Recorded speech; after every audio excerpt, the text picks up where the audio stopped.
www.attableek.com, the reviver of Iman. نحمده ونستعينه ونستغفره ونؤمن به ونتوكل عليه ونعوذ بالله من شرور أنفسنا ومن سيئات أعمالنا من يهده الله فلا مضل له ومن يضلله فلا هادي له ونشهد أن لا إله إلا الله وحده لا شريك له ونشهد أن سيدنا ومولانا وحبيبنا وشفيعنا محمدا عبده ورسوله أرسله للناس كافة بشيرا ونذيرا وداعيا إلى الله بإذنه وسراجا منيرا صلى الله تعالى عليه وعلى آله وصحبه وبارك وسلم تسليما كثيرا كثيرا وبعد فأعوذ بالله من الشيطان الرجيم بسم الله الرحمن الرحيم وننزل من القرآن ما هو شفاء ورحمة لله وننزل من القرآن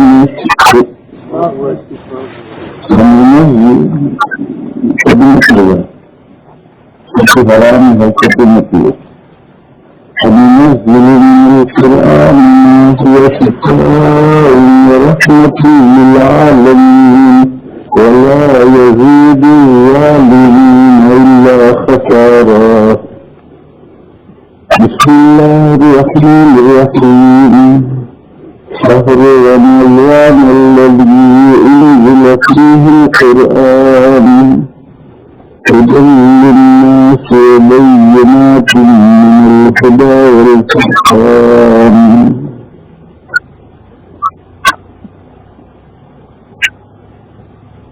علماء کرام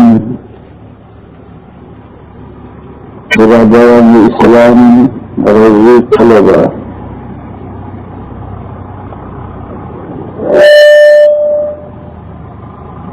آج ہم اپنے اس ادارے یہ نئے نہال ہے، نہال کے معنی ہے پیدا، نیا کے معنی نیا، نئے نہال نیا پیدا ہے، ابھی زمین میں سے لگایا ہے 10-12-15 سال ہوئے ہیں، اس وقت سے قسم کی سلسلہ شروع ہوا اور ہمارے مولانا ادریس صاحب اس سلسلے میں شروع ہی سے اس کام کے اندر لگے ہوئے تھے، الحمدللہ دن بدن پیش رفت ہوتی چلی گئی، یہاں تک کہ آج ہم اس مرحلے پر پہنچ گئے جو آب حیات میں ابھی پروگرام طلباء اور اساتذہ کا پروگرام سنا۔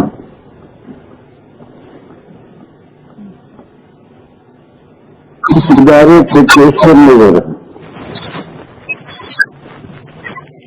قرآن کریم کی محنت ہے،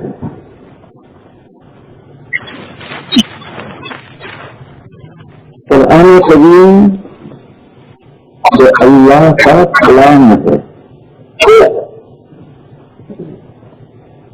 اللہ کی کتابیں تو بہت نازل ہوئی، کہتے ہیں کہ 104 کتابیں اور صحیفے اترے ہیں،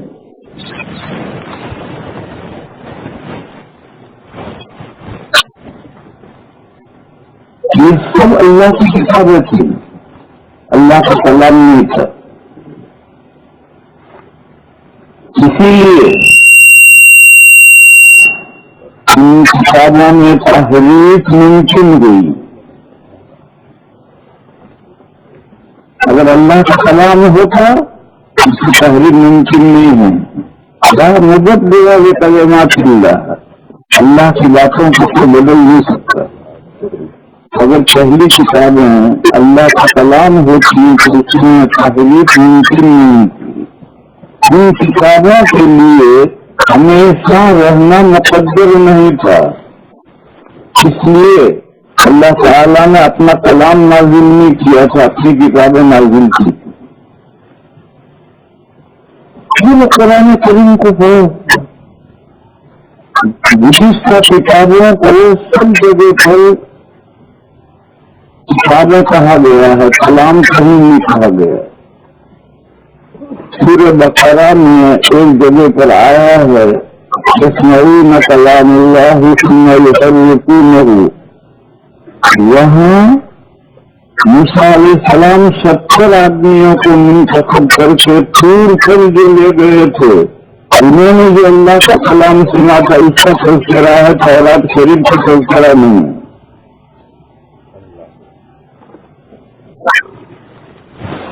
موسیٰ علیہ السلام کو اللہ تعالیٰ نے تورات کی عنایت فرمائی.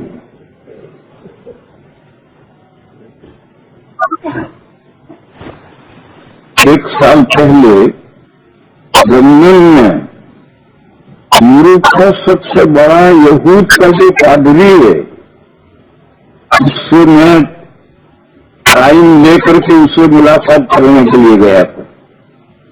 لندن کا قصہ ہے. ابھی ایک سال دو سال پہلے میں نے اس ربائی سے کہا، وہ پورے یورپ کا سب سے بڑا پادری ہے. میں نے اس سے کہا تمہارے عقائد کیا ہیں؟ انہوں نے کہا ہمارے 13 عقیدے ہیں. مجھے دو. اس نے کہا کہ ابھی تو مجھے یاد نہیں ہے، پھر میں بھیجوں گا. تو بڑے تعلیم سے بھی اپنے عقیدے یاد نہیں، اب میں پھر بھیجوں گا. پھر اس نے بھیجے 3 فیصد چھپے ہوئے 13 عقیدے اس نے میرے پاس بھیجے. ان میں تورات کے تعلق سے اس نے لکھا ہے کہ اللہ نے موسیٰ علیہ السلام کو تورات املا کرائی. انگریزی لفظ مجھے بھی یاد نہیں ہے، اس کا ترجمہ یہ ہے کہ اللہ نے موسیٰ علیہ السلام کو تورات املا کرائی. اب اللہ تعالیٰ املا کرانے کے لیے موسیٰ علیہ السلام کے سامنے آ کر بیٹھ کے تھوڑی املا کرائیں گے.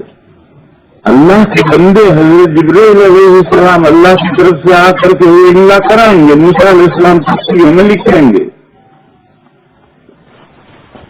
آپ کے بھائی دیوبند کے بانی مدانی حضرت مولانا قاسم صاحب نانوتوی قدس سرہ نے اپنی ایک کتاب براہین قاسمیہ میں یہ مضمون لکھا ہے. پہلی جتنی کتابیں تھی وہ یا تو جبرائیل کا کلام تھا یا خود پیغمبر کا کلام تھا، اللہ کا کلام نہیں تھا. براہین قاسمیہ میں یہ پہلے سچی تھی، جواب پورتی بچی لفظ مشکل تھا، جواب پورتی بچی کو کون سمجھتا. پھر اس کا نام بدل کر کے اب سچی ہے براہین قاسمیہ کے نام سے. اس کتاب کے اندر یہ مضمون ہے کہ قرآن کریم سے پہلے جتنی کتابیں اللہ کی آئی وہ سب اللہ کی کتابیں تھیں. وہ کلام یا تو حضرت جبرائیل کا تھا یا خود پیغمبر کا کلام تھا. جبرائیل کا کلام تو آپ کو سمجھ میں آئے گا، خود پیغمبر کا کلام کیسے؟ ایسے سنو، یہ جتنی احادیث شریفہ ہیں یہ سب حضور کا کلام ہے، مگر وہ سب وہی اللہ کے یہاں سے آئی ہے. حدیثوں کی وہی اللہ کے یہاں سے آئی ہے لیکن کلام حضور کا ہے. اسی لیے نماز میں اگر حدیث میں پڑھیں گے نماز نہیں ہوگی. وہی تو اللہ کے یہاں سے ہے، وہی تو اللہ کے یہاں سے آئی ہے لیکن وہ کلام حضور کا ہے. نماز میں قرآن ہی پڑھنا ہے کیونکہ نماز میں اللہ کے لیے پڑھتے ہیں. تو جب اللہ کے لیے پڑھتے ہیں تو اللہ کا کلام پڑھا جائے گا. غیر اللہ کا کلام تھوڑی بنا جائے گا. اسی لیے آج بھی یہود اور نصارا نماز پڑھتے ہیں. میں نے برطانیہ میں باقاعدہ ان سے تعلیم لے کر کے ان کی نمازیں جا کر دیکھی ہیں. عیسائیوں کے چرچوں میں بھی گیا ہوں, ان کے کیفیٹریوں میں بھی گیا ہوں, یہودیوں کے سینیگوگ میں بھی گیا ہوں, ان کی سب نمازیں دیکھی ہیں. تورات اور انجیل نہیں پڑھی جاتی. قرآن بک ہے, کسی سے قرآن بک ہے, ان کا امام کی دعائیں ہیں وہ پڑھتا ہے. باقی تورات پڑھتے ہیں, انجیل پڑھتے ہیں, نمازیں نہیں پڑھتے. تو ہمارے یہاں قرآن ہی پڑھنا ضروری ہے. اگر قرآن نہیں پڑھیں گے نماز ہی نہیں ہوگی. یہ بھی ایک دلیل ہے کہ پہلی کتابیں اللہ کا کلام نہیں تھی. اگر وہ اللہ کا کلام ہوتے تو ان کو نمازیں نہیں ہو سکتے. ان کے یہاں نمازیں پڑھنے کا سلسلہ نہیں ہے. اسلام میں قرآن ہی نماز میں پڑھنا ضروری ہے. اس کو پڑھا بغیر قرآن فرض ہے, رکنا ہے, اس کے بغیر میں ہوتی ہے. بہرحال میں یہ مضمون سمجھا رہا کہ گزشتہ کتابیں اللہ کی کتابیں تھیں. جیسے حدیثیں نبی پاک صلی اللہ تعالی علیہ وسلم کا کلام ہے مگر وہی آئی ہے. یہ حدیثیں ساری وحی سے آئی ہیں مگر کلام حضور کا ہے. اسی طریقے سے پہلی کتابیں بھی وہی اللہ کے یہاں سے آئی اور کلام یا تو حضرت جبرائیل کا تھا, جبرائیل کو سامنے بیٹھ کر کے دکھوائیں گے, یا خود پیغمبر کا کلام تھا. اور ان کے عقیدے میں یہ صاف صراحت ہے کہ موسیٰ علیہ السلام کو تورات اللہ نے املا کرائی, یعنی اللہ کا کلام نہیں ہے. یہودی جس کو اللہ کا کلام نہیں مانتے. کیونکہ گزشتہ کتابوں کو قیامت تک نہیں رہنا تھا. یہ بھائی کیا کر رہے ہیں تو مطلب بہت کچھ آرام ہے کہ موبائل اس لیے کھوئے ہیں کہ تم ہوتے ہو اس سے تباہت لوگوں کے ذہنوں سے نکل گئی ہے. جب سے موبائل میں کیمرے آ گئے ہیں تباہت لوگوں کے ذہنوں سے نکل گئی. اللہ کے لیے رحم کرو. قرآن کے تعلق سے جو اجلاس ہو رہا ہے اس میں قرآن کے خلاف تو مت کرو.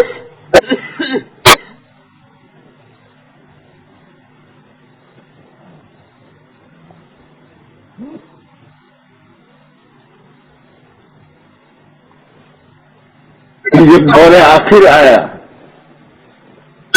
اللہ کی کتاب نہیں, اللہ کا کلام نازل ہو. اب یہ اللہ کا کلام قیامت تک رہے گا, اس کا زبر زیر ادھر ادھر نہیں ہو سکتا. کیونکہ قرآن اگر دنیا میں باقی نہ رہے تو ہدایت کے تعلق سے اندھیرا چھا جائے گا. پھر انسانیت کس طریقے سے روشنی حاصل کرے گی. وہی لندن میں یہودیوں کا جو سب سے بڑا یورپ کا ربائی ہے, اس سے میں نے ایک سوال کیا. میں نے اسے کہا تمہاری یہودیت انٹرنیشنل ریلیجن ہے یا نسلی ریلیجن ہے؟ اس نے کہا نسلی ہے, صرف بنی اسرائیل ہی یہودی ہو سکتے ہیں اور کوئی یہودی نہیں ہو سکتا. پھر میں نے کہا کہ موسیٰ علیہ السلام کی شریعت اور تورات منسوخ ہو سب اس نے نہیں ہو سکتی, قیامت تک یہی رہے گی. میں نے اس سے سوال کیا کہ ایک طرف سے تم یہ کہتے ہو کہ نسلی مذہب ہے, ایک طرف یہ کہتے ہو کہ آخری کتاب ہے, دوسری کوئی کتاب نہیں آئے گی, آخر ساری دنیا اندھیرے میں رہے گی.